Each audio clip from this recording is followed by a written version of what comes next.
Bismillahirrahmanirrahim. Assalamualaikum warahmatullahi wabarakatuh. Alhamdulillah. Wassalatu wassalam ala rasulillah wa ala alihi wa ashabihi wa man tabi'ahum bi ihsanin ila yaumiddin. Wa asyhadu an la ilaha illallah wahdahu la syarika lah wa asyhadu anna Muhammadan abduhu wa rasuluh sallallahu alaihi wa ala alihi wa sallam. Qala Allah subhanahu wa ta'ala, ya ayyuhalladzina amanu taqullaha haqqa tuqatih wa la tamutunna illa wa antum muslimun. Ya ayyuhan nasu taqu rabbakumul ladzi khalaqakum min nafsin wahidah wa khalaqa minha zawjaha wa batha minhuma rijalan katsiran wa nisaa'a wattaqullaha alladzi tasaaluna bihi wal arham innallaha kana 'alaikum raqiba. Ya ayyuhalladzina amanu taqullaha wa qulu qawlan sadida yuslih lakum a'malakum wa yaghfir lakum dhunubakum wa may yuti'illaha wa rasulahu faqad faza fawzan 'azima, amma ba'd. Ma'asyiral muslimin wal muslimat, saudara-saudari kaum muslimin dan muslimat rahimani wa rahimakumullah. Alhamdulillah, senantiasa kita memanjatkan puji dan syukur kehadirat Allah Subhanahu wa ta'ala atas segala limpahan nikmat yang Allah berikan kepada kita. Di antara nikmat yang sangat besar namun jarang orang mengingatnya adalah nikmat Islam. Allah menjadikan seorang menjadi seorang muslim, apalagi muslim yang taat, adalah nikmat segalanya. Makanya Nabi Ibrahim alaihi salam dan juga Nabi Yakub menjelang wafatnya, maka keduanya berwasiat kepada anak-anaknya.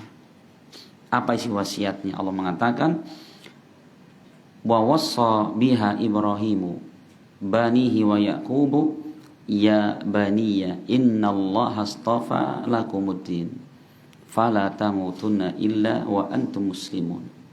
Artinya, dan ingatlah tatkala Nabi Ibrahim alaihi salam dan juga Nabi Yakub berwasiat kepada putra-putrinya yang disampaikan menjelang wafatnya. Apa isi wasiatnya?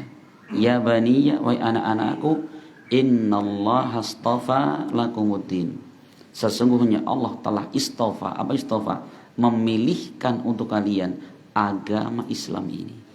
Coba bahasanya, Allah telah memilih kalian menjadi orang-orang khusus dengan apa? Dengan diberikan nikmat Islam.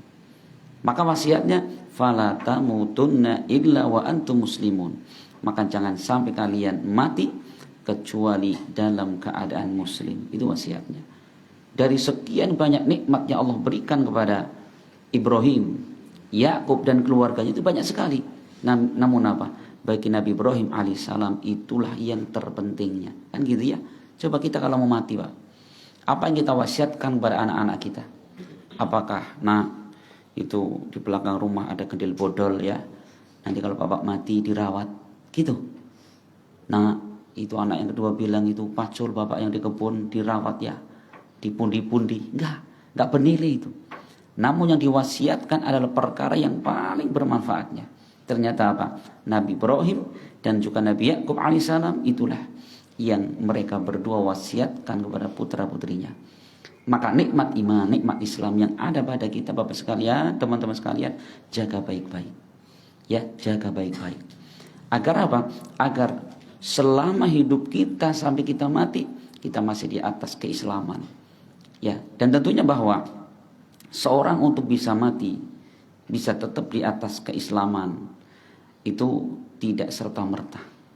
Al-Imam Ibnu Katsir rahimahullah ketika beliau menafsirkan ayat semacam ini, yaitu dalam ayat surat Ali Imran, ya ayyuhalladzina amanu taqullaha haqqa tuqatih wa la tamutunna illa wa antum muslimun. Ya orang-orang beriman, bertakwalah kalian kepada Allah dengan sebenar-benar takwa, dan janganlah kalian mati kecuali dalam keadaan Islam. Apa kata Ibnu Katsir? Ai hafidhu islamakum fi salamatikum wasihatikum litamutu alaih. Maknanya adalah jagalah keislaman kalian, jagalah ketaatan kalian semasa kalian sehat dan selamat. Agar apa? Agar kalian bisa mati di atas keislaman itu. Kata beliau, fa innallahal karim qad ajra ala adatihi man asya ala syai' mata ala syai'. Karena Allah yang maha mulia telah memberlakukan kebiasaannya. Barang siapa yang hidupnya dia terbiasa dengan sesuatu, maka dia pun akan mati di atas sesuatu itu. Ya Pak tidak? Iya Pak. Orang mati tergantung kebiasaannya.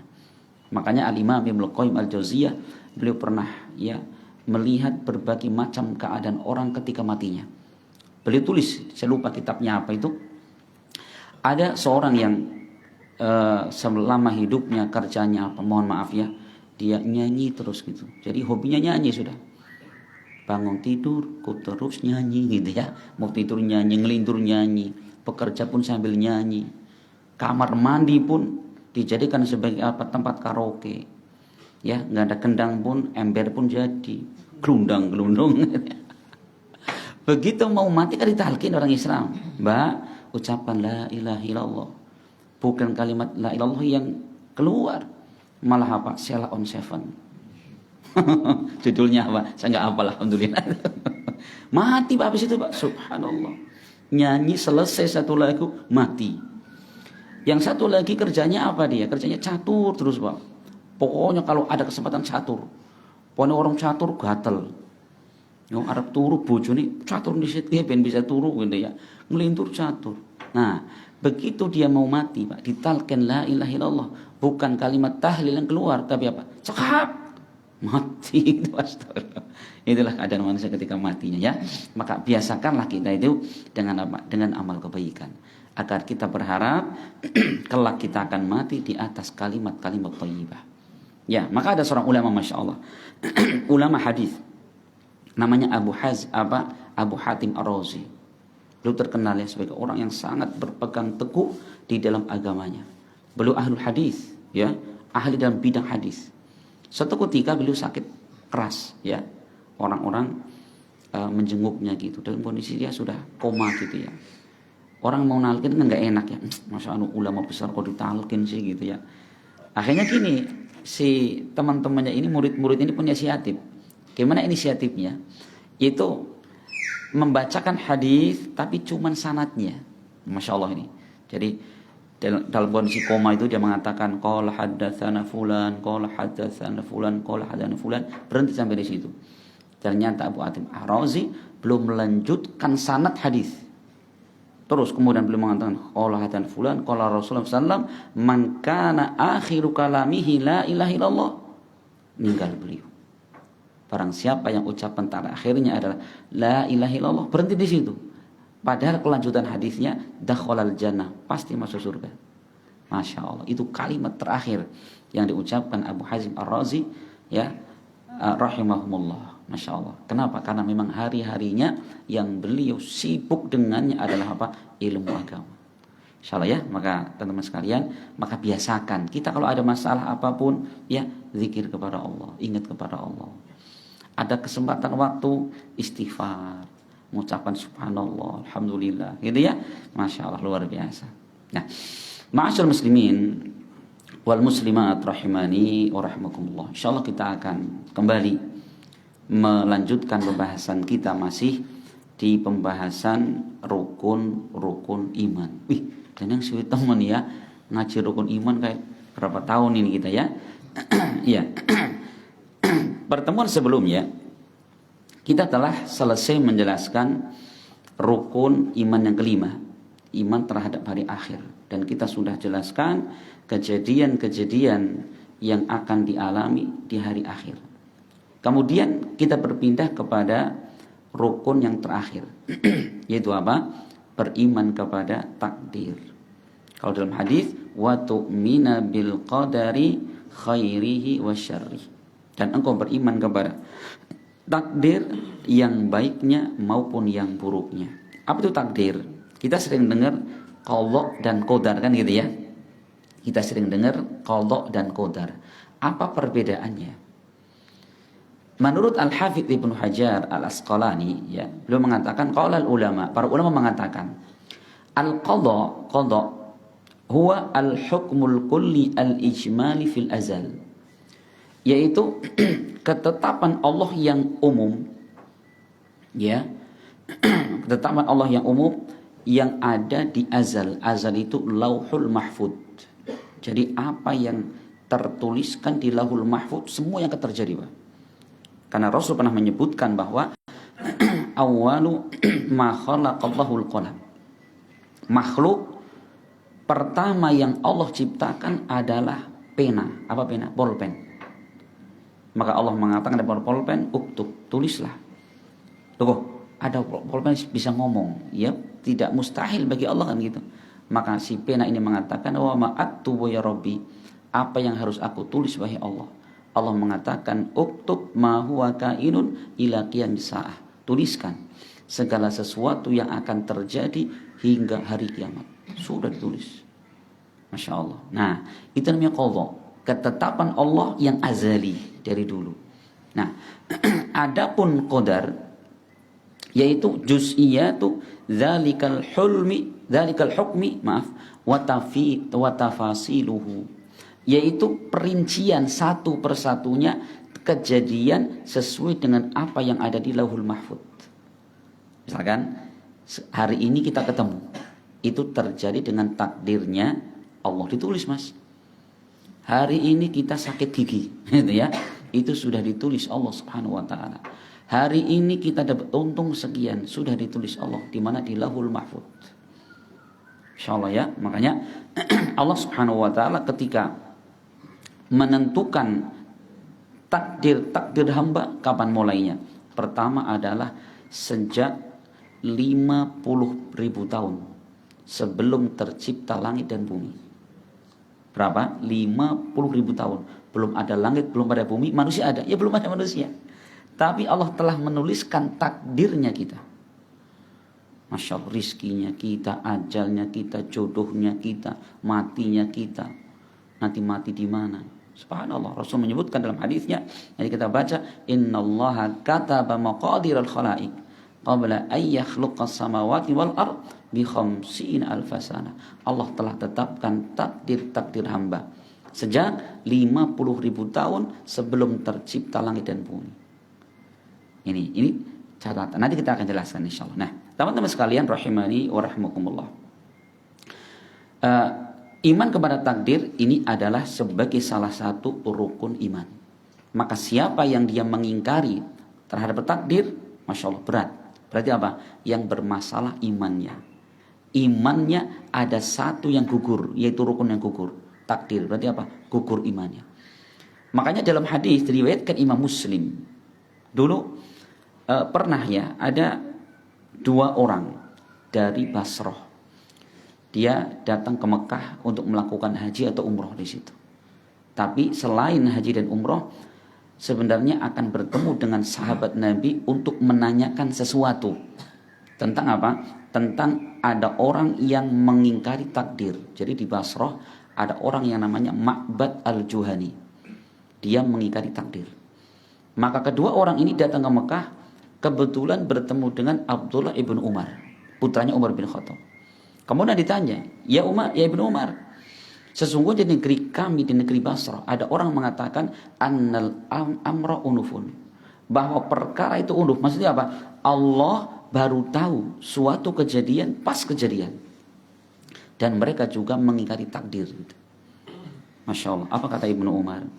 Idza laqitahum ulaika fa akhbirhum, jika kalian bertemu dengan mereka, sampaikan bahwa anni bura'a'u minhum wa hum bura'a'u minni. Sampaikanlah Ibnu Umar, berlepas diri dari mereka, dan mereka pun berlepas diri dariku.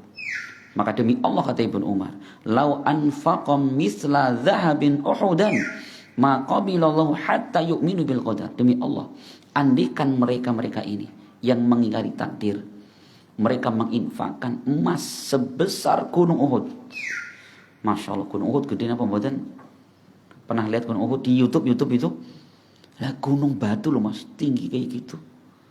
Masya Allah ya. Andai kan ada seorang kaya sekali, dia berinfak dan sedekah emas, bukan 1 gram 2 gram, 1 gunung Uhud, berapa ton gitu kan. Apa kata beliau? Maka bilahullah, Allah tidak menerima sedekah mereka hingga mereka beriman kepada takdir. Coba, fatal berarti kan? Ini kalau mengingkari takdir fatal. Karena apa?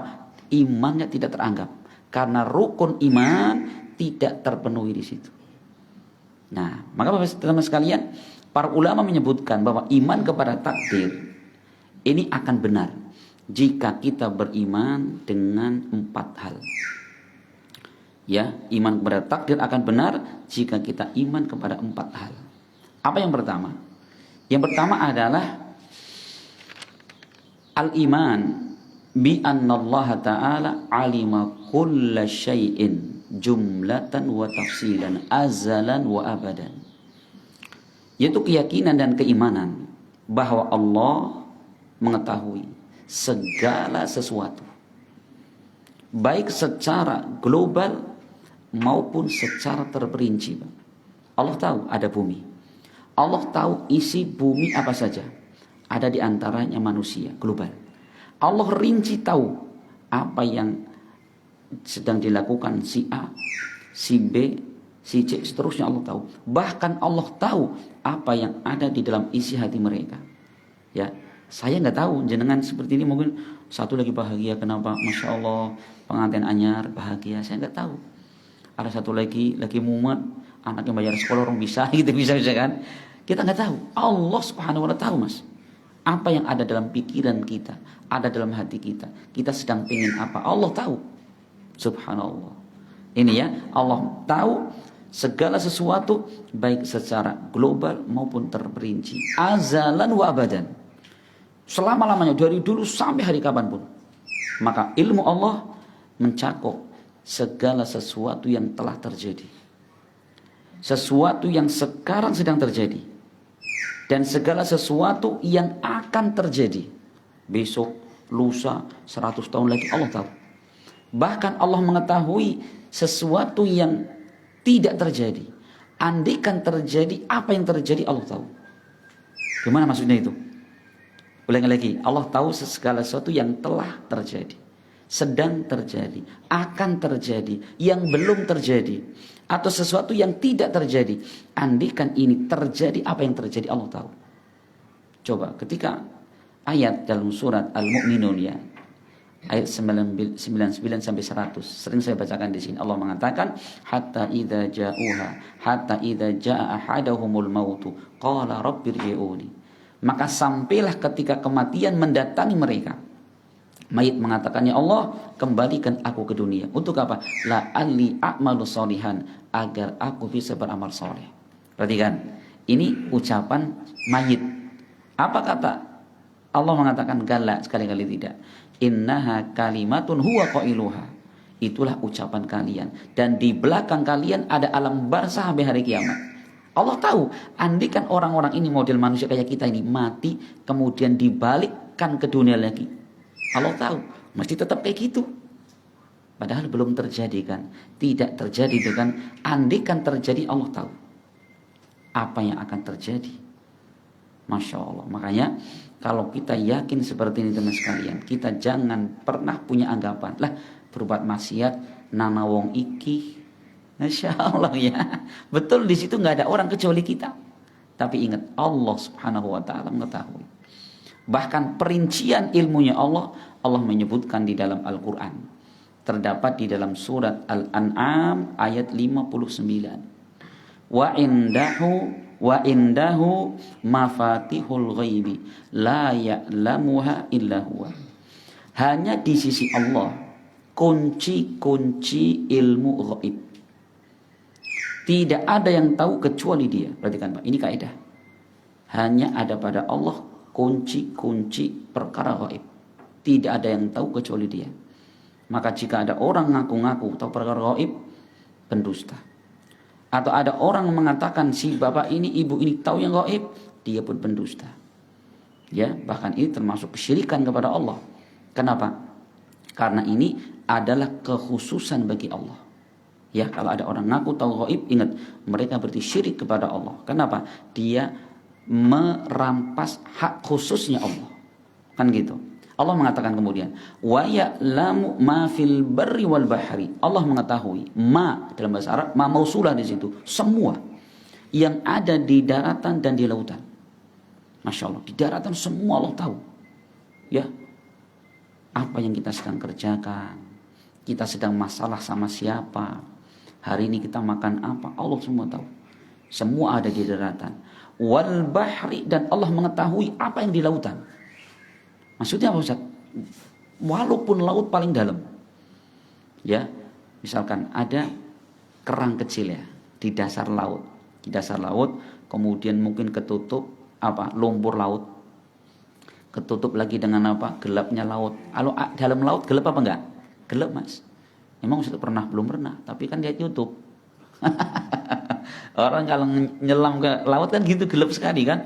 Bagi center mereka itu. Iya, kalau sampai 20-30 meter kedalaman mereka gelap di situ. Yang mungkin itu terjadi di malam hari. Ada satu kerang misalkan di dasar laut, atau bahkan kuman lebih jelek. Ada di dasar laut, tertutup dengan lumpur laut, tertutup dengan air laut yang gelap. Di malam hari ada awan lagi, ada hujan lagi. Allah Azza wa Jalla tahu itu semua. Tidak ada yang tertutup bagi Allah Subhanahu wa taala. Coba teman sekalian, kuatkan akidah seperti ini. Kuatkan ya, di setiap kita beramal ya, walaupun di situ tidak ada orang yang tahu, ingat Allah tahu. Gitu ya, walaupun tidak ada orang memuji, kita berbuat kebaikan, ingat Allah memuji kita. Insyaallah ya. Nah, itulah seorang beriman. Ibadahnya, amalannya lillahi ta'ala. Ini Allah tahu segala yang ada di daratan, di lautan. Wa matasqutu mi waraqatin illa ya'lamuha, dan tidak ada satu daun yang jatuh ya, melainkan Allah tahu. Coba daun Pak, kita ngelihat pohon, mana pohonnya? Itu ya, coba. Itu satu pohon berapa ribu daun, jutaan daun ya. Bisa ngitung Mas? Hitung kali dihitung ya, pira ikut daun. Kurang gawean ya Pak ya. Kerjaan pirang-pirang ngitung godong. Coba sekali-kali jangan ngiseng kita ngitung pira kayak kira-kira. Itu di tengah hutan belantara, jutaan pohon, berarti kan miliaran daun gitu. Ada satu daun yang jatuh, Allah tahu. Kenapa daun itu jatuh? Apakah sudah karena kering, karena angin kemudian jatuh, ataukah ditabrak oleh burung sehingga jatuh? Allah tahu semua itu. Itu ya. Untuk kita manfaatnya apa? Tahu kok itu jatuh. Itu bukan manfaatnya. Yang manfaat untuk kita bagaimana menggambarkan luasnya ilmu Allah. Coba daun yang kecil jatuh Pak, kelenting gitu, nggak ada suaranya itu Pak. Namun Allah tahu kenapa dia jatuh di tengah hutan yang begitu lebatnya. Masya Allah.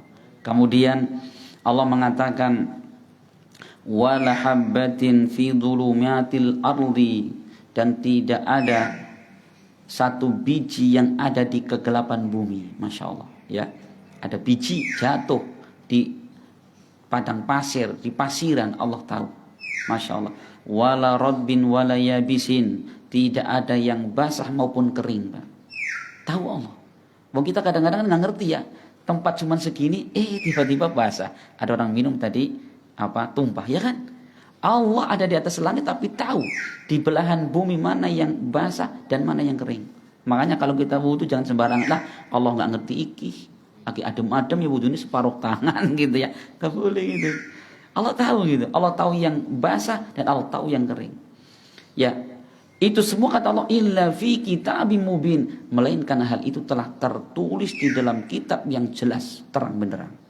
Di Lauhul Mahfud. Masya Allah. Ini teman sekalian, ini kandungan iman yang pertama. Beriman bahwa Allah Subhanahu wa ta'ala mengetahui segala sesuatu. secara mujmal, ya, global maupun secara terperinci. Allah tahu semua. Berarti kalau seperti itu, pas kita misalkan hari ini kecelakaan, apakah Allah sudah tahu? Sudah, jelas, 100% Allah tahu. Masya Allah, gitu ya. Ini tidak seperti tadi orang-orang Qadariyah yang mereka menolak takdir, bahkan mereka saking rusaknya pemahamannya mengatakan Allah tidak tahu kejadian kecuali pas kejadian. Ini adalah keyakinan yang sangat batil, bertentangan dengan hadis-hadis dan ayat Al-Quran yang menjelaskan bagaimana luasnya ilmu Allah. Ini yang pertama. Kemudian Bapak sekalian, kandungan yang kedua dari iman kepada takdir adalah al-imanu bi annallaha kataba dzalika fil lauhil mahfuz. Kita beriman bahwa Allah telah menuliskan itu semua, segala kejadian di mana lauhul mahfuz. Pernah dengar apa lauhul mahfuz? Lauh artinya apa? Lauh, lembaran, kertas. Mahfuz yang terjaga. Karena memang tidak ada makhluk yang bisa menjamahnya itu. Hanya Allah yang tahu, hanya Allah yang megang catatan itu. Namanya lauh mahfuz. Jadi catatan ya semua kejadian sudah ada di situ. Masya Allah. Nah, Allah Subhanahu wa taala ketika menuliskan takdir ini beberapa tahapan. Yang pertama adalah tadi di lauhul mahfuz. Semuanya sebagaimana Allah menyebutkan dalam surat Al-Hajj ayat 70. Allah mengatakan, "Alam ta'lam annallaha ya'lamu ma fis sama'i wal ard. Inna dzalika fi kitab. Inna dzalika 'ala Allahi yasir." Apakah engkau tidak tahu bahwasanya Allah ya'lamu, mengetahui segala yang ada di langit dan di bumi. Masya Allah, Allah tahu segala di langit dan di bumi. Coba ya, mungkin kita yang pernah naik gunung, Pak. Ya, sekali-kali naik gunung, Pak. Terus di sana jangan mikir yang lain, coba duduk, kemudian lihat ke bawah. Lihat rumah-rumah warga. Kan sepi ya, padahal di situ ribuan manusia itu. Siang-siang orang yang ada di pasar, ada orang di sekolah, ada upacara, macam-macam kan. Kita nggak mendengarkan sama sekali. Masya Allah. Padahal kan dekat kita paling berapa kilo kan, nggak dengar sama sekali, nggak tahu aktivitas mereka. Sedangkan Allah Subhanahu wa taala walaupun zatnya ada di atas arsy-Nya, Allah bisa tahu. Allah bisa tahu apa yang ada di bumi itu. Bahkan isinya ya, isi hati mereka. Subhanallah. Nah, ternyata kata Allah, inna dzalika fi kitab. Sesungguhnya semua kejadian itu telah ada di dalam sebuah kitab, yaitu sudah tertuliskan, dan itu bagi Allah sangatlah mudah. Tulis. Jadi Allah ini yang pertama menuliskan di lauhul mahfuz, tulis semua. Termasuk apa?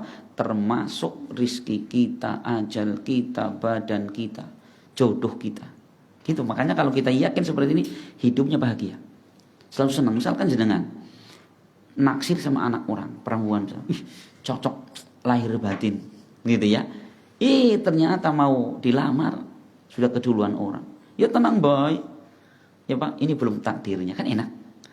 Ya kan? Kita pengen mendekati orang, ditolak misalkan. Ya jangan kemudian cinta ditolak, tambang bertindak. Ya jangan gitu. Malah baikon bertindak sekalian.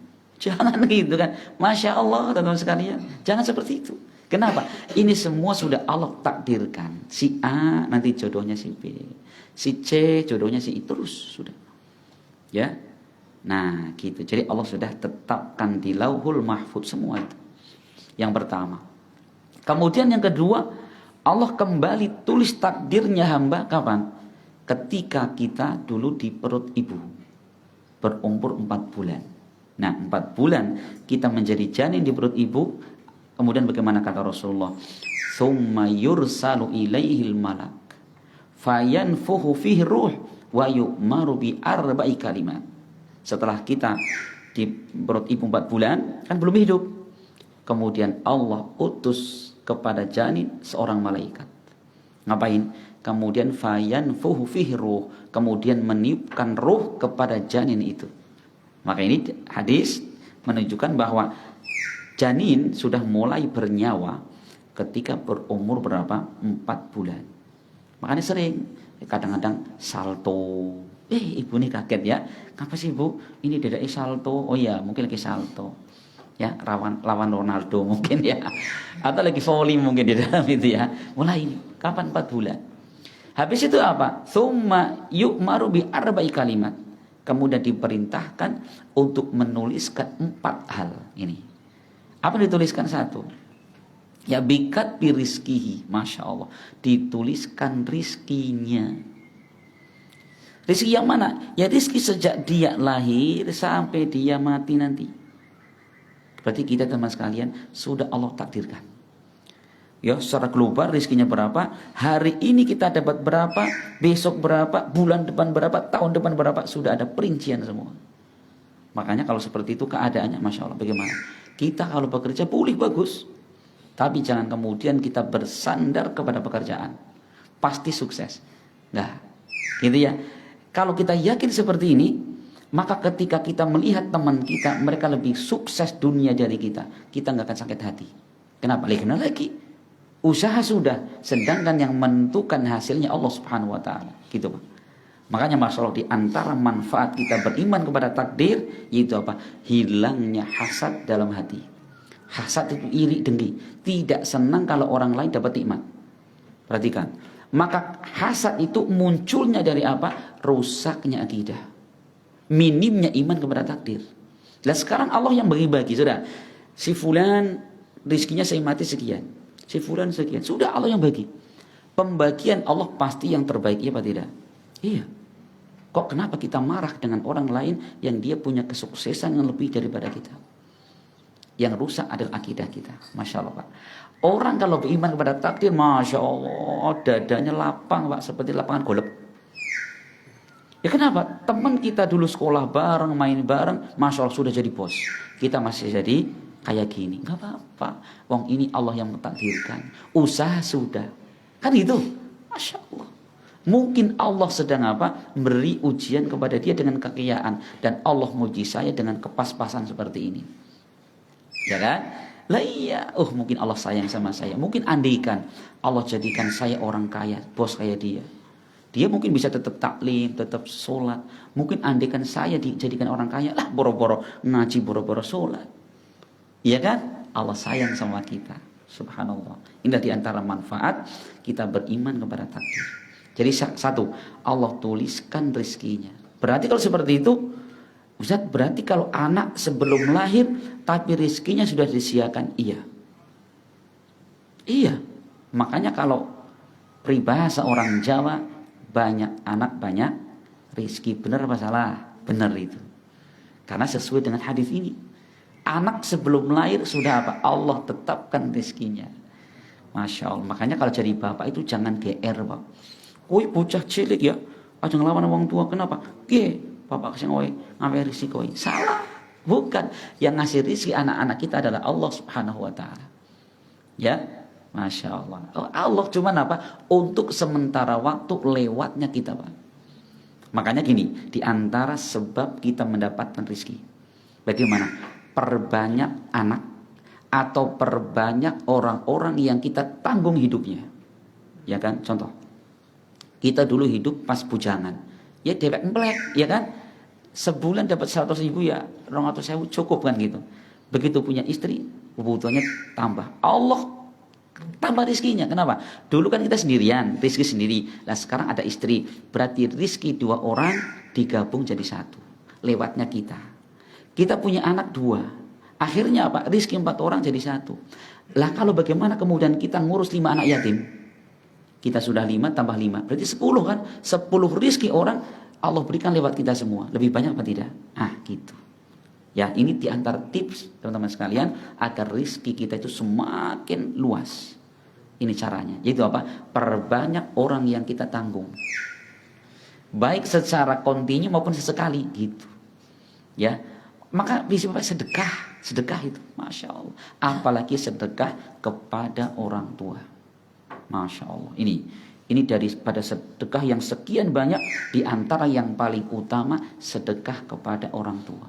Apalagi orang tua yang sudah tidak mampu berusaha. Hukumnya wajib bagi anak laki-laki untuk menafkahi mereka.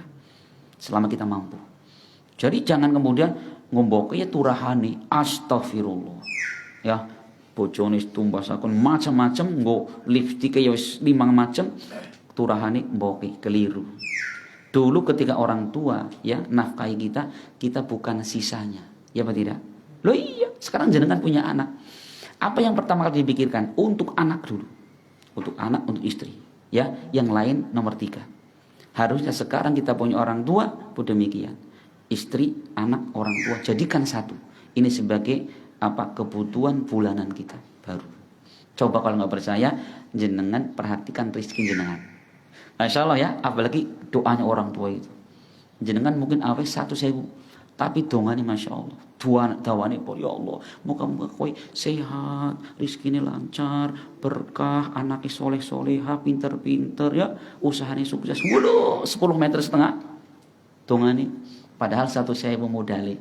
Masya Allah. Sedangkan Rasul mengatakan ada 3 doa yang tidak pernah Allah tolak. Siapa di antaranya? Doaul walid li waladihi, doa orang tua untuk anak-anaknya. Loh gitu.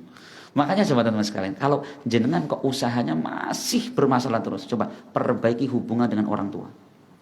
Karena mungkin orang tua belum ridho kepada kita. Gapilah ridho mereka, benar. Ya nggak harus duit banyak. Ya jenengan mungkin dengan minta maaf kepadanya, dulu pernah menyakiti orang tua, minta maaf, minta keridhoannya. Insyaallah ya. Ini maka jadi anak kita walaupun sudah berkeluarga masih punya orang tua. Nah, kembali sekarang. Jadi yang pertama ditetapkan rizkinya. Yang kedua wa ajalihi, dan ajalnya Mas.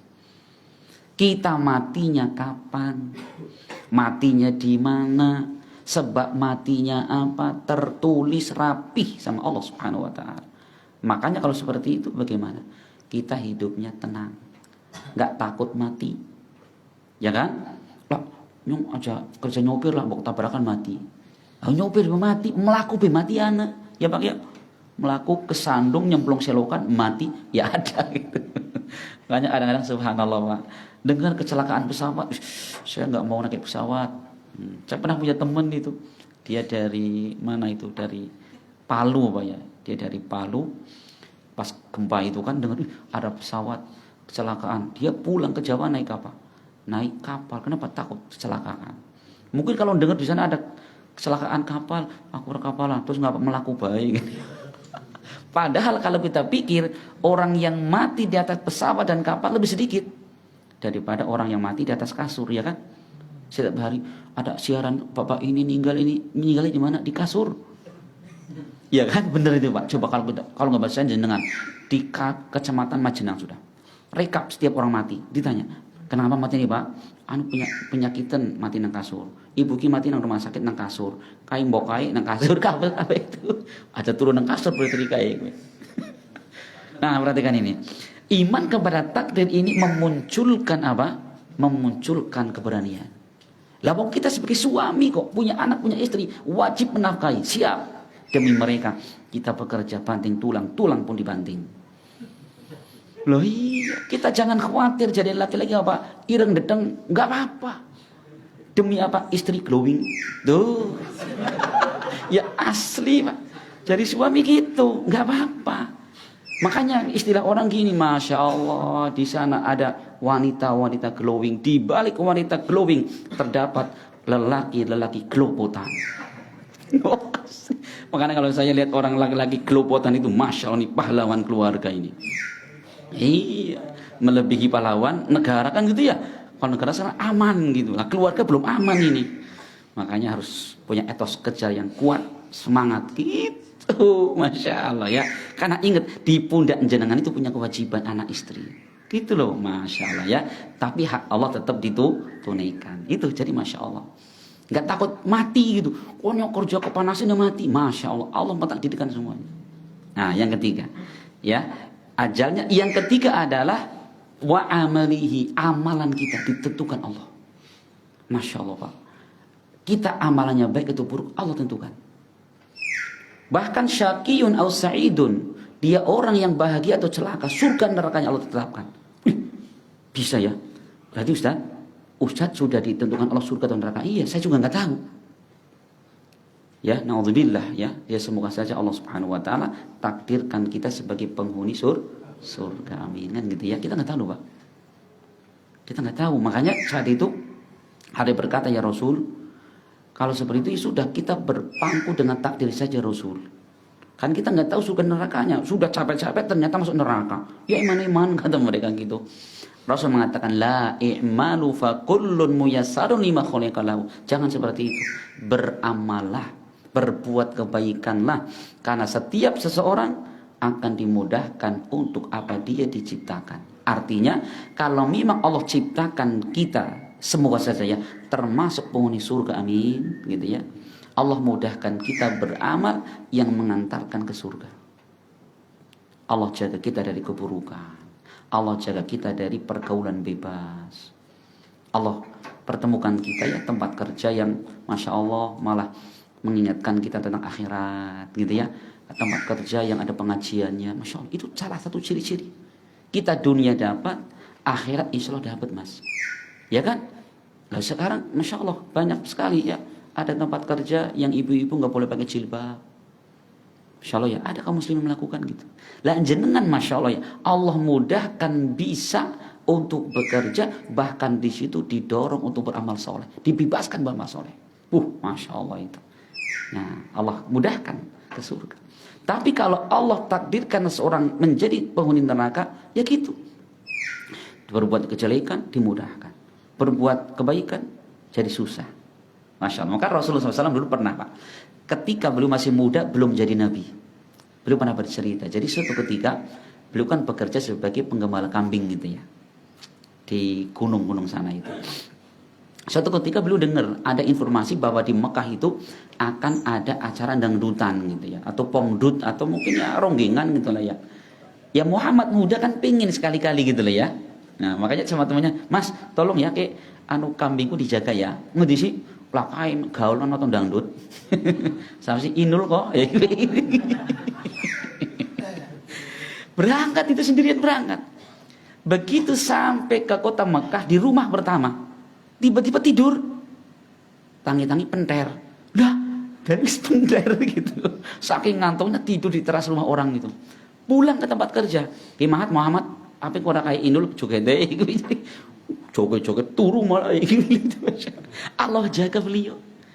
Kedua kali kata beliau, sama, beliau pengen sekali nonton itu seperti anak-anak muda yang ada di situ. Namun begitu datang ke kota Mekah mau nonton gitu, baru masuk ke kota Mekah sudah Allah jadikan tidur beliau. Allah jaga beliau. Ya, sampai akhirnya beliau menjadi rasul, sampai beliau wafat belum pernah menikmati yang namanya tontonan-tontonan seperti itu. Allah jaga. Allah jaga ya. Nah itulah seorang ketika Allah takdirkan menjadi penghuni surga, Allah mudahkan. Andaikan kita pernah terjerumus dalam maksiat dan dosa, Allah kembalikan, segera bertobat, kita perbaiki diri gitu loh.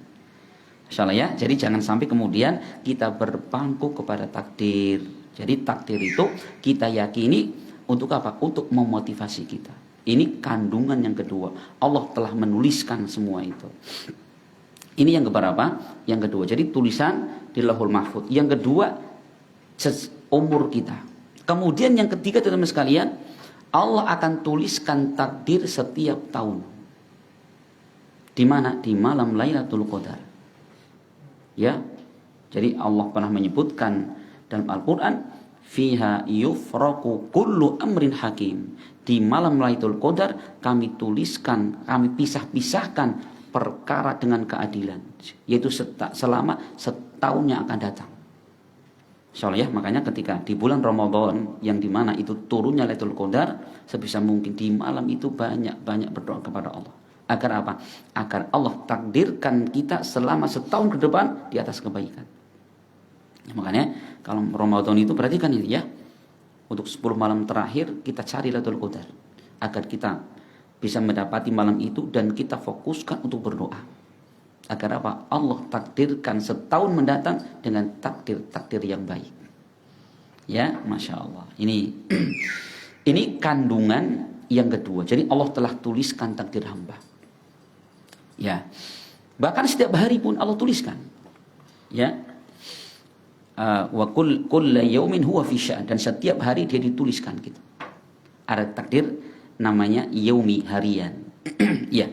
Kemudian teman sekalian, yang ketiga, kandungan iman kepada takdir yang ketiga, al-imanu bi anna jami'al kainati la takunu illa bi masyiatillahi ta'ala. Yaitu beriman bahwa segala sesuatu yang terjadi tidak akan terjadi kecuali dengan kehendaknya Allah. Perhatikan Pak, semua terjadi dengan kehendaknya Allah. Jadi kalau Ustaz ada orang celaka berarti Allah berkehendak, iya. Ada orang hari ini sukses, Allah berkehendak, iya. Masya Allah ya, makanya keyakinan seperti ini, Masya Allah, ini bisa menjadikan orang bisa bersabar. Ketika dia tertimpa musibah, mungkin usahanya bangkrut, atau badannya sehat gitu ya, dia kembali, ini semua dengan takdir Allah. Pasti Allah tahu itu yang terbaik untuk saya. Itu ya. Nah, jadi gitu. Jadi kita sebagai manusia ini hanya berusaha, Pak. Jadi jangan, ya kita kan berusaha saja gitu. Hasil Allah menentukan. Makanya kata Imam Syafi'i pernah mengatakan, ma syi'ta kana wa illam asya. Ya Allah, apapun yang engkau inginkan pasti terjadi, walaupun aku tidak menghendaki.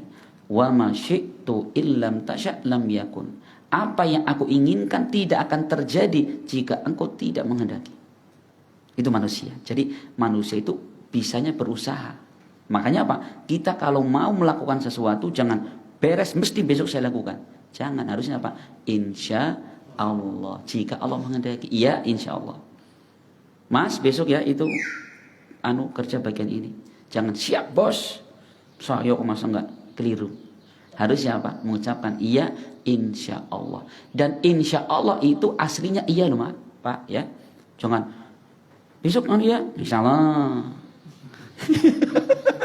Insya Allah gitu ya. Jangan. Insya Allah itu sebenarnya iya loh Mas. Iya. Cuman ya kita kan nggak tahu ya. Siapa tahu Allah mentakdirkan yang lain. Maka insya Allah kita sedang meminta berkah kepada Allah. Kan gitu ya. Insya Allah. Makanya gini Pak. Nabi Muhammad SAW pernah bercerita. Dulu Nabi Sulaiman ya. Beliau istrinya banyak. Ada riwayat mengatakan 60. Ada riwayat mengatakan 100. Bujuni swida Pak. Sulaiman mengatakan, malam ini saya akan menggilir semua istriku. 100 misalkan. Kemudian dari hubungan saya ini semua istriku hamil dan melahirkan anak laki-laki. Ya oke pokoknya 100 anak itu. Bal-balan sih orang usah ngebon ya. 100. Laki-laki semua yang kelak menjadi mujahid semua gitu. Sudah ada yang mengatakan Sulaiman insya Allah gitu. Lupa Nabi Sulaiman tidak mengucapkan insya Allah gitu. Begitu sudah melakukan gilir semua istrinya itu. Dulu belum ada USG ya. Nah, setelah berapa lama ternyata dari istrinya itu yang hamil cuma 1 Pak. Berarti gagal semua itu. Begitu lahir anaknya, apa yang terjadi? Anaknya cuma separuh Pak. Lebih bal-balan anak separuh dok. Gitu ya. Rasul mengatakan andaikan Sulaiman mengucapkan insya Allah, niscaya Allah akan kabulkan apa yang dia minta. Apa kelirunya? Nabi Sulaiman lupa mengucapkan insya Allah. Gitu ya. Makanya penting Pak. Jadi mengucapkan insya Allah itu jika Allah menghendaki, itu dalam rangka apa? Kita sedang mengambil pertolongan dan keberkahan dari Allah. Jangan lupa ini, kalau kita janji sama anak-anak, Pak, ini Pak beli sepeda. Walaupun belum ada duit. Ya insya Allah ya nanti kalau Bapak punya rezeki gitu loh, insya Allah. Jadi ucapan insya Allah ini hakikatnya kita sedang minta kepada Allah Subhanahu wa ta'ala. Segala sesuatu terjadi itu dengan kehendak Allah. Dengan kehendak Allah. Kemudian yang keempat, yang terakhir, bahwa kita beriman bi anna jami'al kainati makhluqatun lillahi ta'ala bi dzawatiha wa sifatiha wa harakatiha. Kita beriman semua yang terjadi itu adalah diciptakan Allah. Ya, dengan zatnya, sifatnya ataupun pergerakannya. Allah yang menciptakan. Ustaz, berarti kita ini Allah yang menggerakkan gitu ya. Allah ciptakan, iya. Cuman gini Pak, jangan kemudian kita mengambil dalil berarti kalau seperti itu kita berarti kayak wayang. Tidak. Nah, manusia ini diberikan Allah Subhanahu wa ta'ala kehendak. Kita kan dikasih pilihan kan, jalan kebaikan, jalan keburukan sama Allah kan gitu. Kita jangan mengatakan, lah saya burukan saja, toh Allah yang menciptakan gitu. Nah, kenapa kemudian kok Allah menghukum seseorang yang mereka berbuat kejelekan? Karena di situ dia punya kehendak.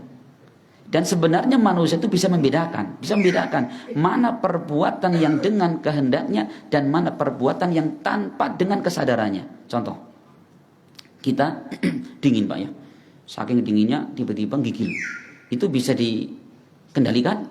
Nggak bisa. Tiba-tiba atau giginya dari gitu kan, saking dinginnya. Atau orang merinding, ya, saking dinginnya atau mendengar sesuatu merinding, itu kan di luar kemampuan kita. Lah seperti itu tidak Allah hukumi, gitu. Tetapi kalau misalkan kita kemudian nempeleng orang, nendang orang, ngambil harta orang, mengatakan kan ini takdir Allah, ya tidak bisa. Di situ karena apa? Kita punya kehendak dan punya keinginan di situ. Maka itu dihukumi sama Allah, gitu.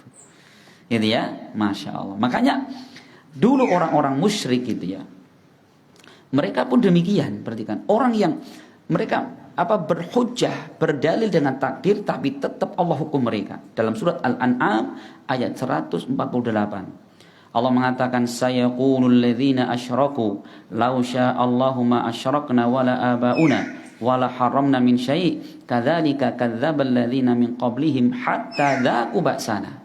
Orang-orang musyrik akan mengatakan, andikan Allah tidak berkehendak, ini perhatikan, maka kita tidak akan berbuat syirik kepada Allah dan juga bapak-bapak kita. Perhatikan, kalau Allah berkehendak, saya nggak syirik kepada Allah, dan kami tidak akan mengharamkan sesuatu. Ternyata apa? Demikianlah dia mendustakan, ya, hatta dzaqu ba'sana, sehingga mereka merasakan siksaan Allah. Perhatikan. Jadi orang musyrik ini mereka berbuat syirik kepada Allah. Apa dalilnya? Dalilnya kan kalau Allah nggak menghendaki, saya nggak syirik gitu. Tapi apa? Ucapan seperti itu tidak menghalalkan perbuatan mereka. Allah tetap menyiksa mereka karena dosa dan syiriknya mereka itu. Insyaallah ya.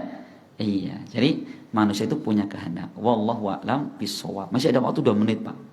Barangkali ada yang mau ditanyakan atau didiskusikan atau diproteskan. Wih, protes kok.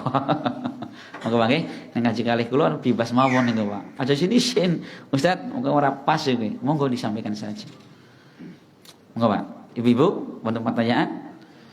Tidak ada nggih? Masya Allah. Kalau tidak pertanyaan maka alhamdulillah.